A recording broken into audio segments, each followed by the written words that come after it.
Hello guys, I hope you are doing good. Welcome to this new video. On Friday, Jangala has contacted me on LinkedIn and he has asked me to create something for him. Basically, he was going through HackerRank website, and when you visit any website for the first time, right, and you are not aware about how things work over there, so there is a user guidance or introduction that goes through the website that guides you how to use this website or the application. Basically, it gives you a walkthrough of the application to how to use the features of the application for the first time users. So he said that he is looking for something like that, and if you will be creating that in your next video, he wants to learn that. So I also thought that it's a good idea. I mean, I've never done this, but it will be a good practice for myself also, and it will be really great, right, if I create a video around this so others can learn about that. So that's why in this video we'll see how we can create something like that. So before jumping to the creating the the library or the stuff that he has asked, like the walkthrough.js, let's go through and see how the intro.js works. So this is the intro.js. It's a very popular library, and if you see, if I click on the live demo, right, you'll see that this a pop-up appears. This is a small modal or popover, whatever you call this, and here you see we have two buttons, and initially it is giving an introduction. So the moment I click next, right, it will go to a section, it will highlight that section, and then there are few text written about that section. And if I click on the next again, it will move to another section, see. And if I click on the next, so this is how the walkthrough happens. It gives the walkthrough of the website, and you can navigate through the next and previous button and get the idea about the application. So we are going to create something similar, not at the full-fledged scale, but we'll see, we'll complete the functionality, like we'll be able to navigate between different components and the steps provided, right? So here we are done with the walkthrough, and if you see the API says that we have to invoke or start the intro.js, and after that we have to set the options. So in the options, basically there are steps. Steps will be an array of objects. So basically, where which element to select, all the elements on the DOM, right, on the current page, we have to select any particular element from all the elements. And for the uniqueness, right, we are using ID selector, because an ID is always a unique on a page or in a DOM structure. And then the text, what you want to show while introducing that. So let's say the first step says that we have to show intro hello. After that, we have to move to hash login, and here we have to show this text.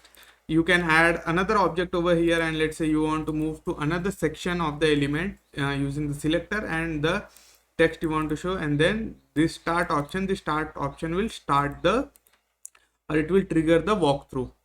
So using this API and keeping the structure in mind, right, we'll create something similar to this, and let's see how we can do it.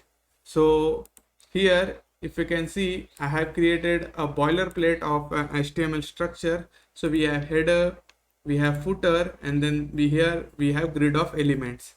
So each this DOM element, right, the header, footer, and all these sections are represented by unique IDs, if you can see here. So the header has ID header and the footer has footer, and then all the grids have their unique ID represented by numbers. So we will also use these IDs and we'll walk through each of these. So let's start creating the application. Now if you see, right, in the user.js, if I click on the live demo, what it does is, so we have to create this popover. That's the first part of the application. This will have two buttons, back and next. When you click on the next, it moves to a certain section and highlights that section. So we have to create this highlighter as well.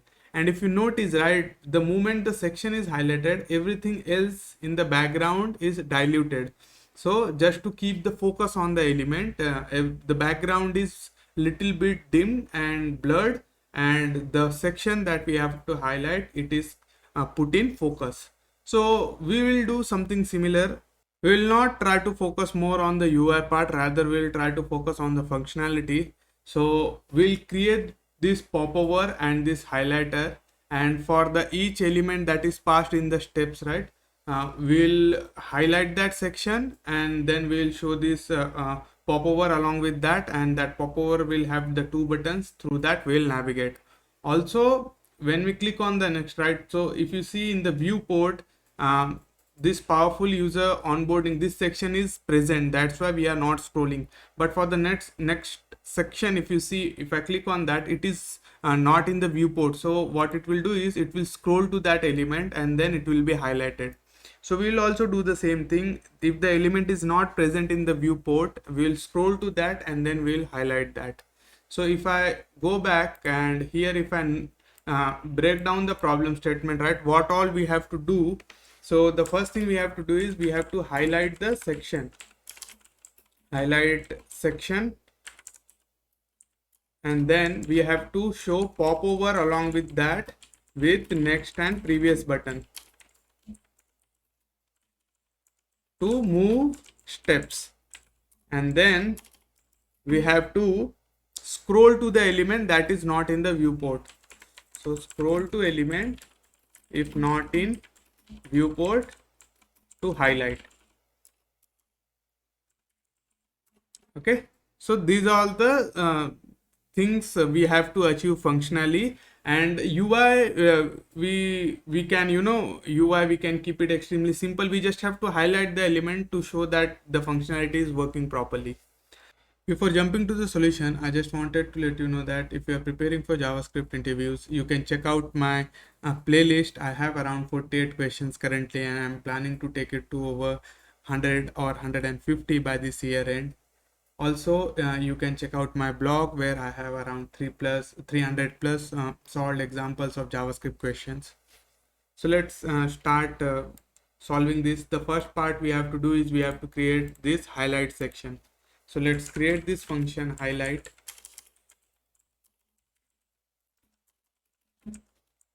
Now this highlight will take the ID of the element on which we have to highlight.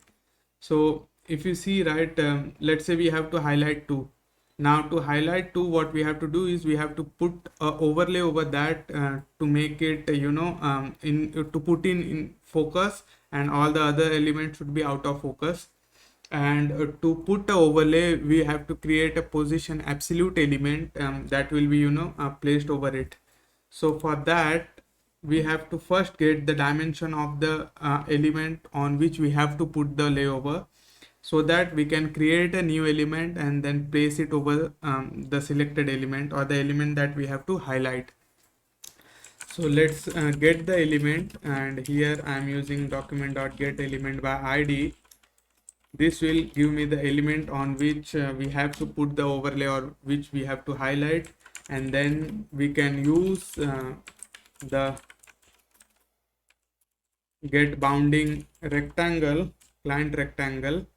So get bounding client rectangle. This is a native method provided by JavaScript that provides us the dimension of any element that we have selected, and this dimension is respective to the viewport. Okay, so it's not like we'll get the position of the element in the page, rather we get it respective to the viewport. What do I mean by respective to the viewport is, see, let's say, let me print the dimension.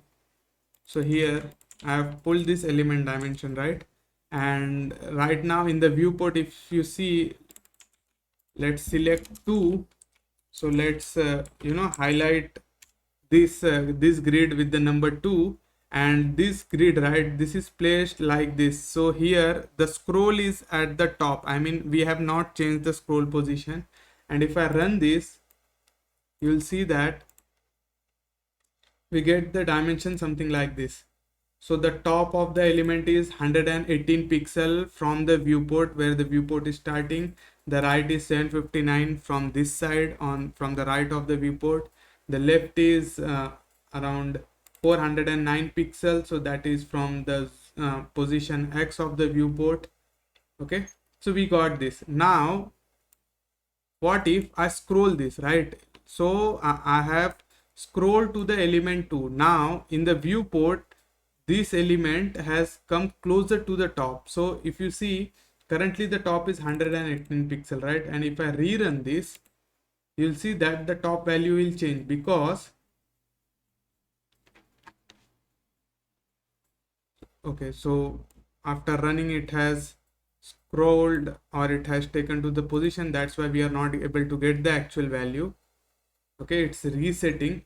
Otherwise you will see, right, because it is respective to the viewport and this 2 becomes closer to the top, so the value of top value changes. So we have to keep these things in mind while creating the highlighter. I'll tell you why. Because if you don't keep the positions in mind, so the overlay position will change and it will not highlight the selected element properly. That's why we have to keep these things in mind. And now that we have got the elements dimension, let's start creating an overlay around that. So here I'm using a helper function. So highlight helper, and here we'll get the element dimension,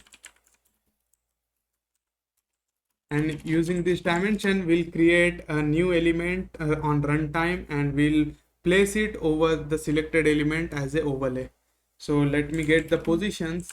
The top, so the top will be the element dimension and its top value.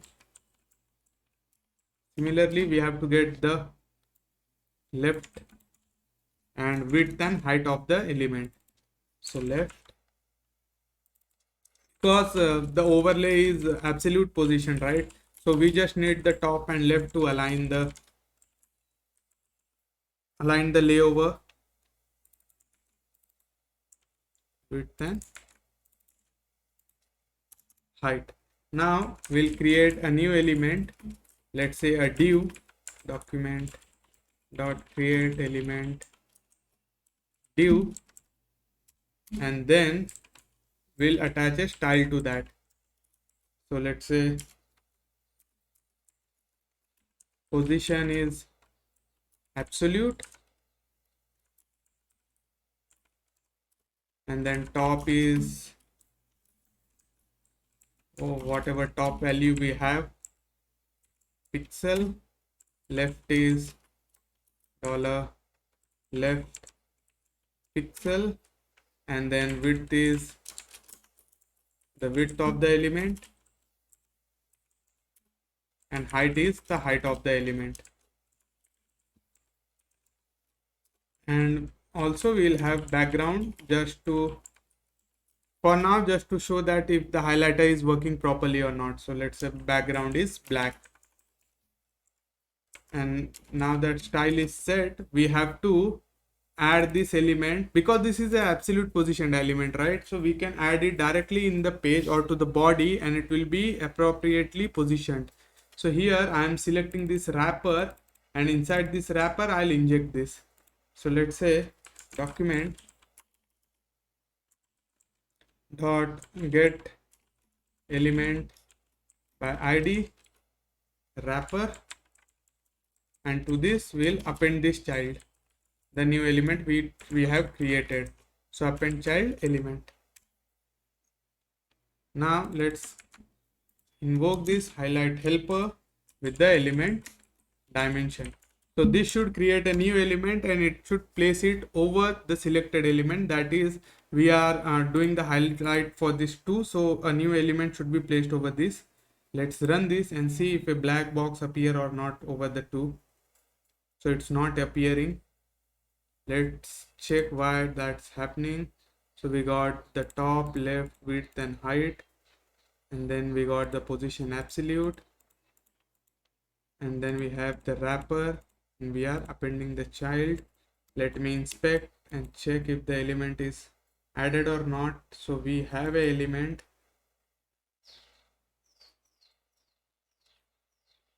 The position absolute is not being picked. Let me check the spelling if it is right or not. So no, the position spelling is wrong. It is position. Now it should work. See, so we are getting a black layover over the selected element. So it is being highlighted. Our highlighter is working fine. Now let's do one thing. Rather than adding a black box over it, we'll rather add a border around this to make the application to make the element highlighted. So let's remove this background, and here I am adding transition to border. So transition, will be adding a border, and that will be added smoothly. And so let's say we have appended the child. After that, I'm using set timeout, and we'll add a border property after the element is added, so that the transition should take in effect and that is visible to the naked eyes. So here let's say element dot style dot border, and I said 2 pixel solid ash black color border we are adding. Now let's run this. So see, a border is added, but the difference is the border is misaligned. I mean, on the bottom and on the right, it is, there is a space that we are seeing. If I change the dimension, right, of the border, let's say I'm highlighting it to the 4 pixel, you'll see that the gap increases. That's because the border is added to the content box. So it is taking this border is affecting the dimension of the element. Here we have added the height and width, right? That is same as the 2's height and width, but to that we are adding 4 pixel extra. That is 4 pixel on the left, 4 pixel on the right. That is 8 pixel in the width we are adding extra, and 8 pixel in the height we are adding extra. To adjust this, what we'll do is we'll remove 4 pixel from the top and 4 pixel from the left. Because we are adding 8 more pixels, we have to remove 4 pixels to adjust the size. Now this should bring it into the center. So now if you see, the element is placed properly and it is placed over the selected element. So our highlighter is working extremely fine. Our highlighter is ready. Now let's create the popover that will show below this with the 2 buttons. So let me create another function over here, const tooltip or popover, and this will also take the element dimension. And because we have to show the popover below this, right, below this border, so let me pull this dimension from here. So I don't need the width and height because the popover will be of custom size. We don't have to highlight the element. And rather than getting the top, because we have to show the dimension, this popover below the selected element, so I'm getting the bottom value. And then let's create an element over here. Document dot create element, another div. Let's say I create another div, and then to this I'll add the style. This will be also positioned absolute.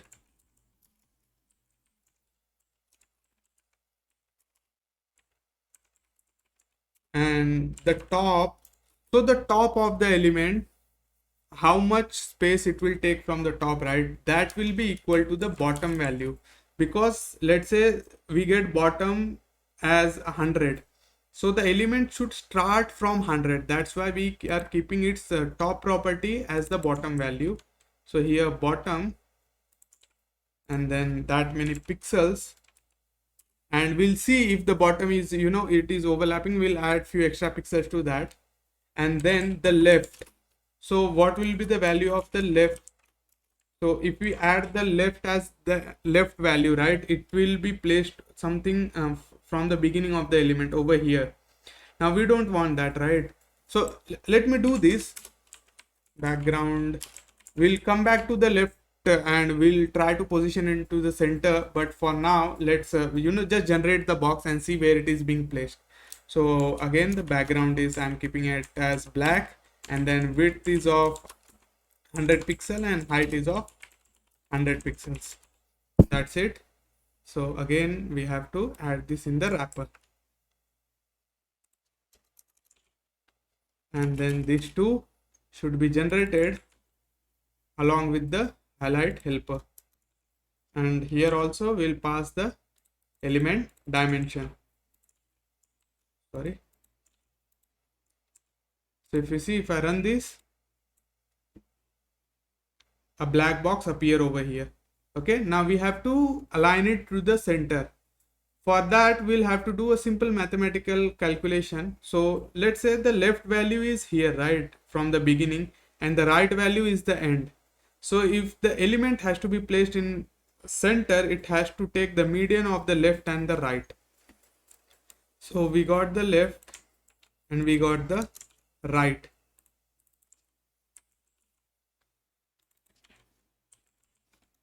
Now we have to get the median of the values. So it will be left plus right divided by 2. This will give us the median value. Now if you see, our box will be starting from the center, because this left determines, right, where the element should start from. So it is starting exactly from the center, but it is moving to the right. So we have to adjust this. I mean, we have got the position correctly, but we have to bring it into the center. Now bring it to the center, because width of this box is 100 pixel, right? So we have to displace it 50 pixel to the left so that it will be aligned to the center.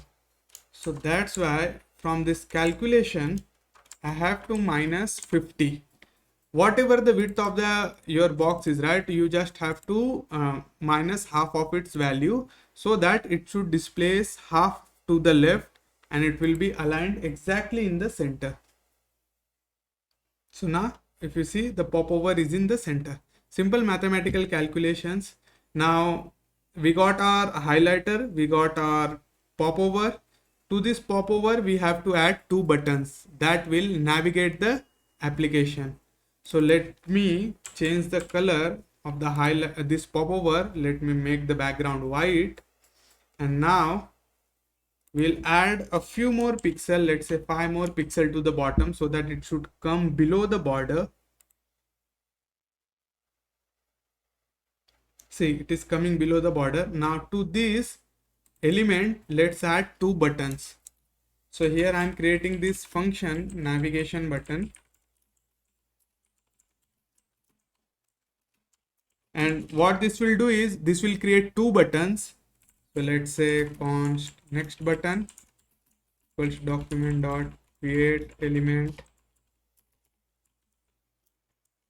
button, and then we have const previous button. This is also document dot create element button. Now the next button will have the text content as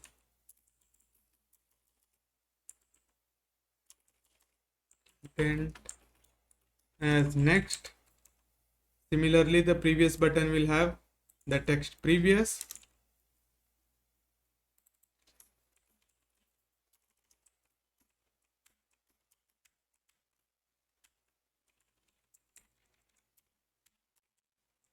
And then we'll create a document fragment, and we'll add this to that document fragment, these 2 buttons, and we'll return the fragment. That fragment will be added to this popover. So here let's say document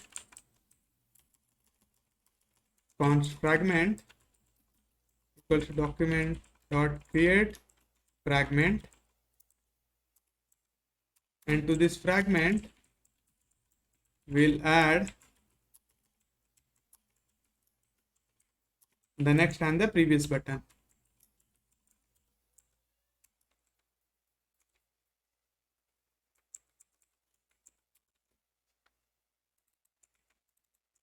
And then we'll at the end we'll return the fragment. This fragment will be added to the element. So this popover we say element dot append child, and then get the navigation buttons and add that. So let's run this and we'll see that the next and previous button is added. Now it did not work. I think there is some error. Create document fragment. Sorry.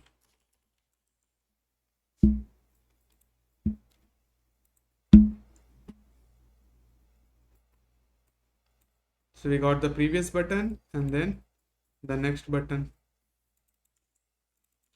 Small mistake. So next and previous button we have got. Now let's change the position. The previous button should come before the next, right? So we'll change the appending order and this will fix that. If I run this, now the previous button will appear before the next button. So we got the previous and next button, we got the highlighter. Now what we have to do is when someone clicks on the previous, we have to move to the previous step. When someone clicks on the next, we have to move to the next step. So let's do that. Let me create steps over here. Const steps, and in that I'll have the IDs. So from where it will start and from where we have to move. Let's say 3 header, random IDs 8, 12, footer, and then 5. We got the steps. So this is the IDs of the element on which we will be navigating next and previous, and then there is the index. So we'll begin with the first element, and then we have to pass this ID to the highlighter. So here this highlighter, right, it is having the hard coded as 2. We'll pass the steps and the index to it. So this will get the first element from the step and it will show the highlighter over there. So let's see, the 3 is the first element in the steps and there the highlighter is shown. Now on the next and previous button we have to change the highlighter. So let's go to the button and add a event listener to them. So on the next button we add event listener, click, and on click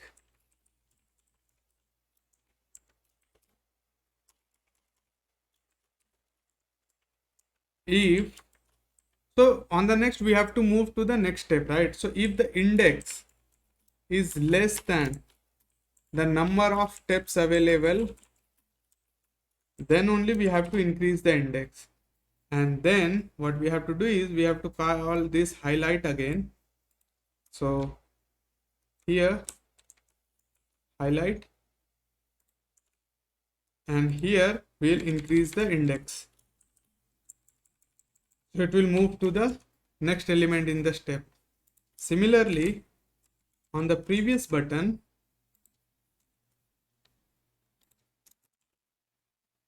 so we have previous button, if the index is greater than 0, so it should not go beyond 0, right? It cannot go into the negative because the array does not support negative indexing.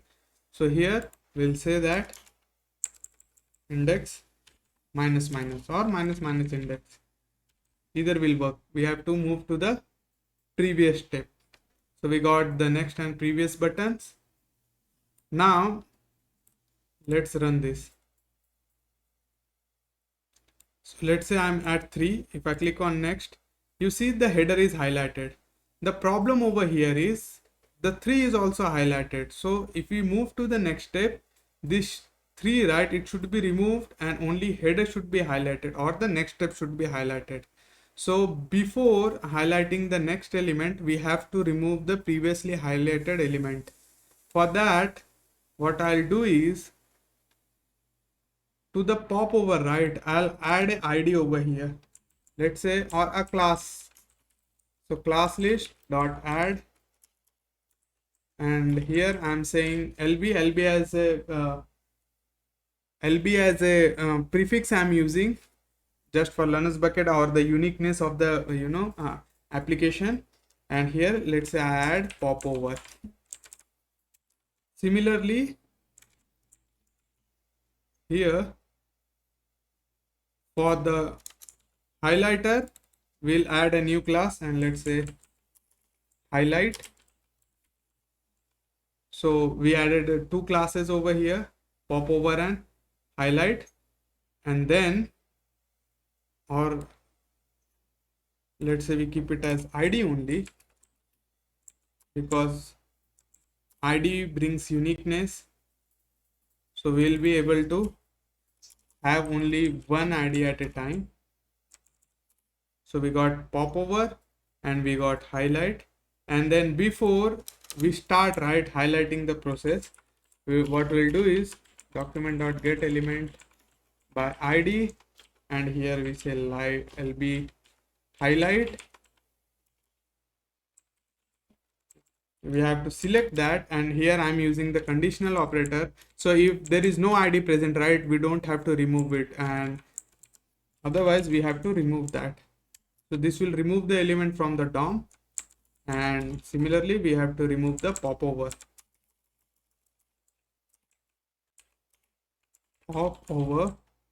And that too we have to remove.